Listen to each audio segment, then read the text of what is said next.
ಒಂದು ಕಡೆ ನಟ ದರ್ಶನ್ ಜಾಮೀನು ಅರ್ಜಿಯ ವಿಚಾರಣೆಯನ್ನ ಅಕ್ಟೋಬರ್ 4ಕ್ಕೆ ಮುಂದೂಡಿದೆ 57ನೇ ಸಿಟಿ ಸಿವಿಲ್ ಕೋರ್ಟ್. ಈ ಹಿನ್ನೆಲೆಯಲ್ಲಿ ಈ ಒಂದು ಕಡೆ ಜಾಮೀನು ಅರ್ಜಿಯ ವಿಚಾರಣೆ ಮುಂದೂಡಿಕೆಯಾದ್ರೆ ಮತ್ತೊಂದು ಕಡೆ ಬಳ್ಳಾರಿ ಜೈಲಲ್ಲಿರುವಂತಹ ನಟ ದರ್ಶನ್ ಅನ್ನ ನೋಡೋದಕ್ಕೆ ಸಂಜೆ 4:30ಕ್ಕೆ ಬಳ್ಳಾರಿ ಜೈಲಿಗೆ ದರ್ಶನ್ ಪತ್ನಿ ವಿಜಯಲಕ್ಷ್ಮಿ ಭೇಟಿ ಕೊಡ್ತಾ ಇದ್ದಾರೆ. ದರ್ಶನ್ ಭೇಟಿ ಮಾಡಿ ಇವತ್ತು ಜಾಮೀನು ಅರ್ಜಿ ಬಗ್ಗೆ ಏನೇನು ಆಯಿತು ಅನ್ನೋದರ ಬಗ್ಗೆ ಕೂಡ ಅವರಿಗೆ ಮಾಹಿತಿಯನ್ನು ಕೊಡಲಿದ್ದಾರೆ. ಮುಂದಿನ ಕಾನೂನು ಹೋರಾಟಗಳ ಬಗ್ಗೆ ಚರ್ಚೆಯನ್ನ ಮಾಡಲಿದ್ದಾರೆ. ಈಗಾಗಲೇ ಈ ಒಂದು ಕಾನೂನು ಹೋರಾಟದಲ್ಲಿ ಅಕ್ಟೋಬರ್ 4ಕ್ಕೆ ಜಾಮೀನು ಅರ್ಜಿಯ ವಿಚಾರಣೆಯನ್ನ ಮುಂದೂಡಿಕೆ ಮಾಡಲಾಗಿದೆ. ಈ ಹಿನ್ನೆಲೆಯಲ್ಲಿ ಈ ವಿಚಾರವನ್ನ ಕೂಡ ಇದರ ಮಾಹಿತಿಯನ್ನ ಕೂಡ ದರ್ಶನ್ಗೆ ತಿಳಿಸುವಂತಹ ಸಾಧ್ಯತೆ ಇದೆ. ದರ್ಶನ್ ಭೇಟಿ ಮಾಡಿ ಇವತ್ತಾದಂತಹ ಕಾನೂನು ಪ್ರೊಸೀಜರ್ ಏನೇನಿದೆ, ಇವತ್ತು ಕೋರ್ಟ್ನಲ್ಲಿ ಏನೇನು ಆಯಿತು ಅನ್ನೋದ್ರ ಜೊತೆಗೆ ಮುಂದೆ ಯಾವ ರೀತಿಯಾಗಿ ಕಾನೂನಿನಲ್ಲಿ ಹೋರಾಟವನ್ನ ಮಾಡಬೇಕಾಗತ್ತೆ ಜಾಮೀನು ಪಡ್ಕೊಳ್ಳುವಂತಹ ನಿಟ್ಟಿನಲ್ಲಿ ಅನ್ನೋದ್ರ ಬಗ್ಗೆ ಕೂಡ ದರ್ಶನ್ ಜೊತೆ ಮಾಹಿತಿಯನ್ನ ಹಂಚಿಕೊಳ್ಳುವಂತಹ ಚರ್ಚೆ ಮಾಡುವಂತಹ ಸಾಧ್ಯತೆ ಇದೆ. ಈಗಾಗಲೇ ಜೈಲು ಭೇಟಿಗೆ ಅನುಮತಿಯನ್ನ ದರ್ಶನ್ ಪತ್ನಿ ವಿಜಯಲಕ್ಷ್ಮಿ ಅವರು ಪಡ್ಕೊಂಡಿದ್ದಾರೆ ಅನ್ನುವಂತಹ ಮಾಹಿತಿ ಕೂಡ ಲಭ್ಯ ಆಗಿದ್ದು ಈಗಾಗಲೇ ಅವರಲ್ಲಿ ಪರ್ಮಿಷನ್ ಅನ್ನ ಪಡ್ಕೊಂಡಿದ್ದಾರೆ. 4:15 ವೇಳೆಗೆ ಬಳ್ಳಾರಿ ಜೈಲಿಗೆ ವಿಜಯಲಕ್ಷ್ಮಿ ಭೇಟಿಯನ್ನ ಕೊಡ್ತಾರೆ.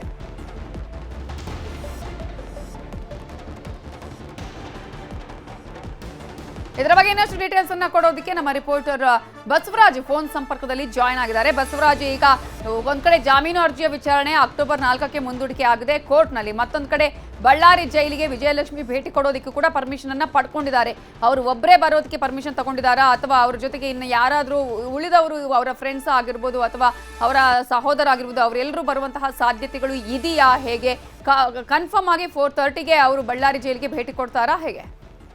ಖಂಡಿತ ನವಿತಾ ಜೈನ್, ಯಾವ ನಟ ದರ್ಶನ್ ಅವರ ಜಾಮೀನು ಮತ್ತೆ ಅಕ್ಟೋಬರ್ 4ಕ್ಕೆ ಮುಂದೂಡ್ತಾ ಇದ್ದಂತೆ ಪತ್ನಿ ವಿಜಯಲಕ್ಷ್ಮಿ ಅವರು ಇವತ್ತು ಸಂಜೆ 4:30ಕ್ಕೆ ಬಳ್ಳಾರಿಯ ಕೇಂದ್ರ ಕಾರಾಗೃಹಕ್ಕೆ ಭೇಟಿ ನೀಡತಕ್ಕಂಥದ್ದು. ಈಗಾಗಲೇ ಜೈಲಧಿಕಾರಿಗಳು ಕೂಡ ಕನ್ಫರ್ಮ್ ಮಾಡಿರ್ತಕ್ಕಂಥದ್ದು. ಈಗಾಗಲೇ ಜೈಲಧೀಕ್ಷಕರು ಕೂಡ ಅನುಮತಿಯನ್ನು ಕೂಡ ಪಡೆದಿರ್ತಕ್ಕಂಥದ್ದು.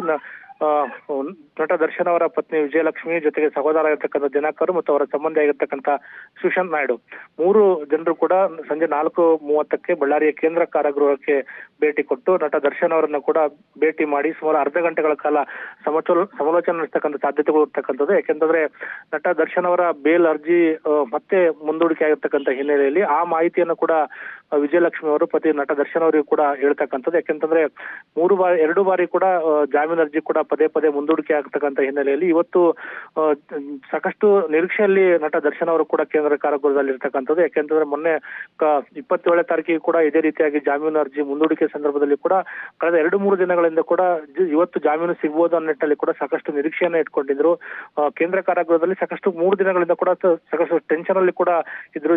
ಅಲ್ಲಿ ಸಿಬ್ಬಂದಿಗಳ ಜೊತೆಗೆ ಸಾಕಷ್ಟು ಚಡಪಡಿಸ್ತಾ ಇದ್ರು. ಇವತ್ತು ಬೇಲ್ ಸಿಗುತ್ತೆ ಅನ್ನೋ ಆತ್ಮವಿಶ್ವಾಸವನ್ನು ಕೂಡ ಕೆಲವು ಜೈಲು ಸಿಬ್ಬಂದಿಗಳ ಬಳಿ ಕೂಡ ಹಂಚಿಕೊಂಡಿದ್ರು. ಆದ್ರೆ ಮತ್ತೆ ಈಗ ಜಾಮೀನು ಅರ್ಜಿ ಮತ್ತೆ ಮುಂದೂಡಿಕೆ ಆಗಿರ್ತಕ್ಕಂಥದ್ದು ನಟ ದರ್ಶನ್ ಅವರಿಗೆ ಮತ್ತೆ ಆತಂಕಕ್ಕೆ ಕೂಡ ಕಾರಣ ಆಗಿರ್ತಕ್ಕಂಥದ್ದು. ಆ ನಿಟ್ಟಿನಲ್ಲಿ ಈಗ ಪತಿಯನ್ನ ಭೇಟಿಯಾಗಲು ಸಂಜೆ 4:30ಕ್ಕೆ ಪತ್ನಿ ವಿಜಯಲಕ್ಷ್ಮಿ ಕೂಡ ಭೇಟಿ ಕೊಡ್ತಕ್ಕಂಥದ್ದು. ಅಂದ್ರೆ ಜಾಮೀನು ಅರ್ಜಿ ಸಂಬಂಧಪಟ್ಟಂಗೆ ಯಾವೆಲ್ಲ ಬೆಳವಣಿಗೆ ಆಗಿರ್ತಕ್ಕಂಥದ್ದು, ವಕೀಲರು ಯಾವೆಲ್ಲ ಮಾಹಿತಿಯನ್ನ ವಿಜಯಲಕ್ಷ್ಮಿ ಅವರಿಗೆ ಕೊಟ್ಟಿರ್ತಕ್ಕಂಥದ್ದು, ಆ ಮಾಹಿತಿಯನ್ನ ವಿಜಯಲಕ್ಷ್ಮಿ ಅವರು ನಟ ದರ್ಶನ್ ಅವರಿಗೆ ಸಂಜೆ 4:30ಕ್ಕೆ ಭೇಟಿ ಕೊಟ್ಟಿರ್ತಕ್ಕಂಥ ಸಂದರ್ಭದಲ್ಲಿ ಹಂಚಿಕೊಳ್ತಕ್ಕಂಥದ್ದು.